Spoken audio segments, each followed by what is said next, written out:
This week marks 30 years since two teenage girls were murdered. Jennifer Ertman and Elizabeth Pena were attacked and killed in 1993.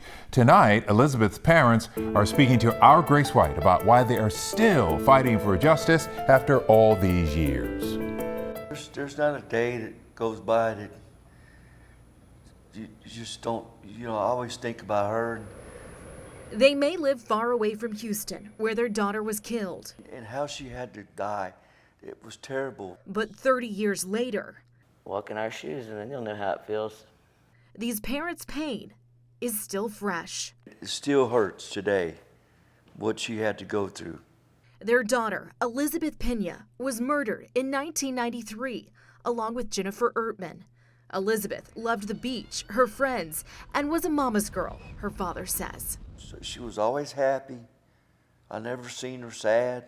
But what happened to the girls in TC Jester Park is hard to put into words. Memorial benches still mark the spot where the girls were walking home. Elizabeth, 16, and Jennifer, 14. They were attacked, raped, and strangled to death by what investigators described as a group of gang members. Jenny and Elizabeth became everybody's daughter. Andy Kahn's been beside the victims' families since the beginning. This case changed history. That was the big catalyst for allowing victims to have a say in the courtroom. And the other big change was the right to witness executions. Not only did Elizabeth's father get to deliver what was the first case to have a victim's impact statement given in a Harris County courtroom, but because the Texas Board of Criminal Justice changed their rules in 1996, her parents were allowed to witness 3 of the 6 convicted be put to death: Peter Cantu, Jose Medellin, and Derek Sean O'Brien.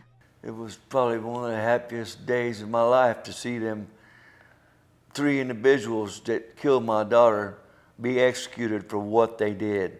But there are 3 convicted remaining: 2, Efrain Perez and Raul Villarreal, who had their death sentences commuted to life, which means they are still eligible for parole, and a 3rd, Venancio Medellin, who was given 40 years because he was only 14 years old at the time. Do you feel like the fighting for justice never stops? It doesn't. No, it doesn't. It did with the 3 that got the death penalty. As far as the other 3 getting life sentence, that's not fair in my book. I think they should have also been executed. Back at their country home, I just have some beautiful memories of Elizabeth when she was a little bitty. there are still pictures of Elizabeth on the walls. What would her life be now? What would she be? Memories frozen in time for this father and mother, part of their healing, to make sure everyone remembers. I don't think anyone's ever going to forget this case. Not as long as I live, I know.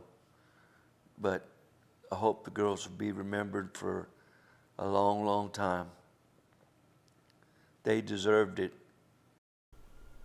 So, Grace, I have to ask, what is Mr. Pena hoping to achieve since the other 3 are not facing the death penalty? Well, one of them is up for parole in just 2 years, and the other 2, Mia, are up for parole in 2029. So these parents working hard to make sure those 3 stay behind bars. We know you'll stay on top of this. Grace White tonight, thank you so much for your hard work.